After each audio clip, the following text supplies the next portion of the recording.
اعوذ باللہ من الشیطان الرجیم بسم اللہ الرحمن الرحیم۔ السلام علیکم ناظرین، اکاڑا نیوز نیٹ ورک کے پلیٹ فارم سے آپ کی خدمت میں محمد آصف اقبال مشاہد قادری آپ کے لیے لے کے آیا ہوں پروگرام نور الایمان۔ سوال آج کا یہ ہے کہ لوگ جھوٹ کیوں بولتے ہیں؟ جھوٹ کس طرح ہمارے معاشرے میں پنپ رہا ہے، کس طرح یہ پرورش پا رہا ہے؟ سب سے پہلے اللہ تعالیٰ نے جھوٹ بولنے والے پر لعنت کی ہے، اور جھوٹ آتا کہاں سے ہے، اس کا سسٹم کیا ہے، یہ میں آپ کو سمجھانے کی کوشش کروں گا۔ اپنے گھروں میں دیکھیے گا کہ کیا ایسی چیزیں ہو رہی ہیں یا نہیں ہو رہی۔ اگر ہم اس طرح کر رہے ہیں تو پھر ہمیں چاہیے کہ اپنی بھی اصلاح کریں اور اپنے اہل و عیال کی بھی اصلاح کریں۔ سب سے پہلا کہ بندہ جھوٹ بولنے پہ مجبور کیوں ہوتا ہے؟ سب سے پہلے معاشرے میں ایک بات ہے کہ ہم سٹیٹس کو لوگ ہیں، ہمیں بڑی سٹیٹس کی پڑی ہوتی ہے۔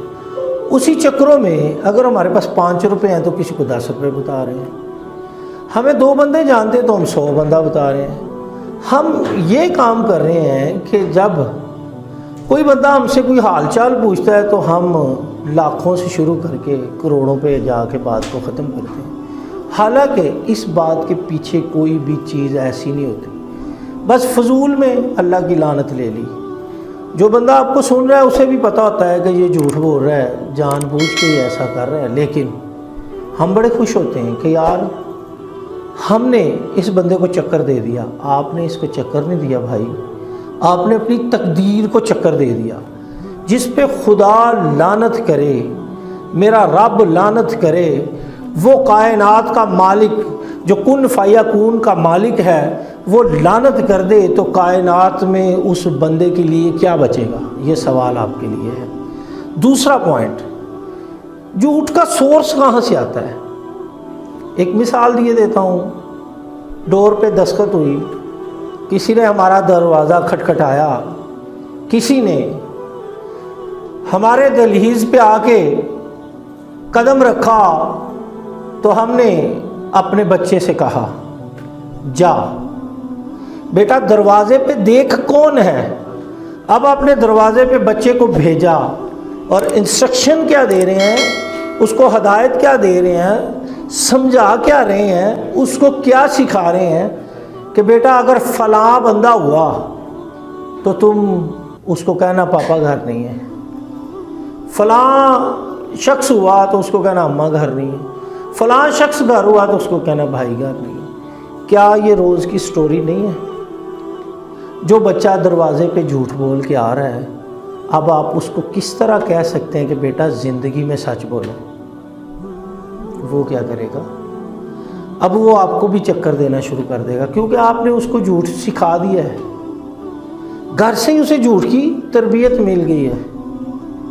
جب بچہ اسکول میں جاتا ہے، اس طرح کے بچوں سے ملتا ہے، وہ کہتا ہے میں نے گھر میں یہ کہا، میں نے گھر میں یہ کہا، اسکول والے کام دیتے ہیں، بچے آ کے بتاتے نہیں ہیں۔ اب آپ نے یہاں پہ چیک اینڈ بیلنس ختم کر دیا کہ بچہ ہمارا کیا کہہ رہا ہے۔ کسی ٹیچر کی آ کے بچہ شکایت کرتا ہے، آپ بجائے کہ اس کو یہ کہیں کہ آپ کی استاد ہے، آپ اس کے ساتھ مل کے ٹیچر کو برا بھلا کہنا شروع کر دیتے ہیں، اسکول بدلنے کی باتیں شروع کر دیتے ہیں۔ اب یہاں کیا ہوتا ہے کہ ہم نے اپنے بچے کو ایک طرح سے بری چیز کی طرف راغب کیا۔ اب وہ شکایت کرتا ہے تو چغلی کر رہا ہے، بلا وجہ کر رہے ہیں نا، کسی کی پیٹھ پیچھے برائی کر رہے ہیں۔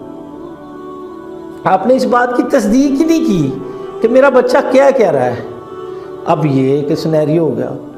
تیسرا، ماں، جب ماں بچے کے ساتھ بیٹھتی ہے تو کہتی تیرا باپ بس ایسے ہی تھا، اس کو ایسے میں نے کیا، میں نے یہ گھر بنایا، میں نے یہ کیا۔ اب جو وہ بچہ ہے نا، وہ کیا کرے گا؟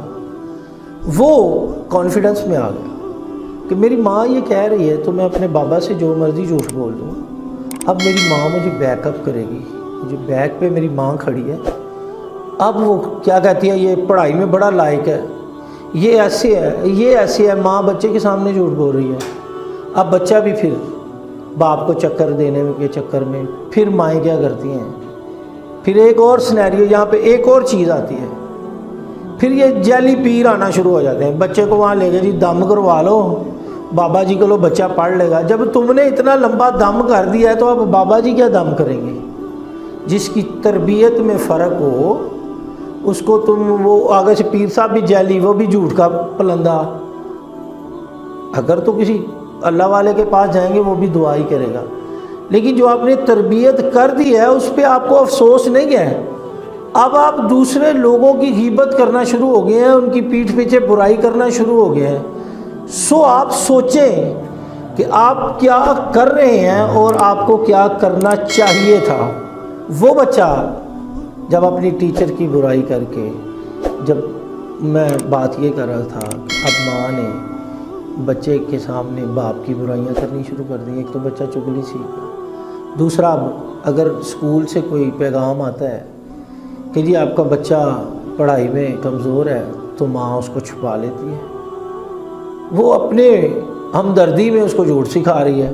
باپ کو کچھ بتاتے ہیں گھر میں، بچہ کچھ کر رہا ہوتا ہے، باپ کو اسی دن ہی پتہ چلتا ہے جب یہ ساری کشتی ڈوب چکی ہوتی ہے، تب بیچارے کو پتہ چلتا ہے کہ میرا گھر کس طرح برباد ہوا۔ چھوٹی چھوٹی سی باتیں ہیں، بہن بھائیوں کو، ایک کو آپ زیادہ پیسے دے کے دوسرے کو کہتے ہیں کہ دوسرے کو نہ بتائیں، آپ نے کیا کیا؟ ایک اس کو جھوٹ بولنا سکھایا، ایک بے ایمانی سکھا دی۔ ایک کو زیادہ چیز لے کے دے رہے ہیں، ایک کو زیادہ کھانا پیش کر رہے ہیں، ایک کی خدمت زیادہ کر رہے ہیں، دوسرے کو کہہ رہے ہیں کہ اس کو نہ بتائیں کہ ہم ایسے کر رہے ہیں۔ تو مجھے یہ بتائیں وہ گھر کیسے چلے گا جس گھر میں ماں ہی بچے کے ساتھ ایسا سلوک کر رہی ہے کہ وہ جھوٹ بولنے پہ مجبور ہے، وہ دغا کرنے پہ مجبور ہے، وہ اپنے بھائی سے پیسے چھپا رہا ہے، وہ اپنے بھائی سے کھانے والی چیزیں چھپا رہا ہے۔ تو یہ معاشرے کو کیا آپ اس طرح ڈیولپ کر رہے ہیں؟ پھر آپ کبھی یہ چیک اینڈ بیلنس نہیں رکھتے کہ میرا بیٹا کن لوگوں کے ساتھ پھر رہا ہے، میری بیٹی کس سوسائٹی میں بیٹھ رہی ہے۔ ہم نے یہ چیک اینڈ بیلنس ہی چھوڑ دیا۔ اب پھر ہم کہتے ہیں کہ نہیں جی ہمارے ساتھ تقدیر کا کیا ہو گیا۔ وہ ایک حد تک آپ نے یہ کیا کہ آپ نے اس کی پرورش اس حساب سے کی کہ اس کو اب جیسی تربیت کرو گے، کبھی مثال دیے دیتا ہوں، کبھی چنا بیج کے گندم کی فصل کاٹی ہو، وہ بندہ مجھے بتا دے۔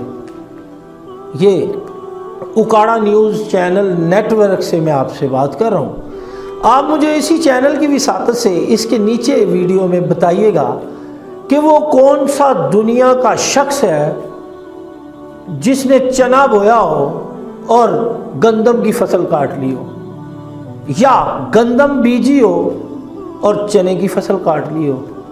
وہ بندہ مجھے ضرور بتائیے گا۔ سمجھانے کے لیے اتنا ہی کافی ہے کہ جیسا کرو گے ویسا بھرو گے، جس طرح کی تربیت کرو گے پھر ویسا ہی رزلٹ بھی پالو گے۔ ساری زندگی جو سکھایا ہے اس کا جو رزلٹ ہے وہ آپ کو ملنا ہی ملنا ہے۔ آپ پھر کیسے کسی پہ گلہ کر سکتے ہیں؟ پھر ہم کہنا شروع ہو جاتے ہیں ہمارا بچہ فلاں نے خراب کر دیا، ہمارا بچہ فلاں نے خراب کر دیا۔ تو خدا را اس چیز سے بچیں۔ انہی الفاظ کے ساتھ آپ سے اجازت چاہوں گا کہ سچ کا دامن کبھی بھی اپنے ہاتھ سے نہ چھوڑیں، اللہ اور اس کے رسول کے حکموں کے مطابق اپنی زندگی کو بسر کریں۔ اللہ ہم سب کا حامی و ناصر ہو۔ مجھے دیجیے گا اجازت۔ اللہ حافظ۔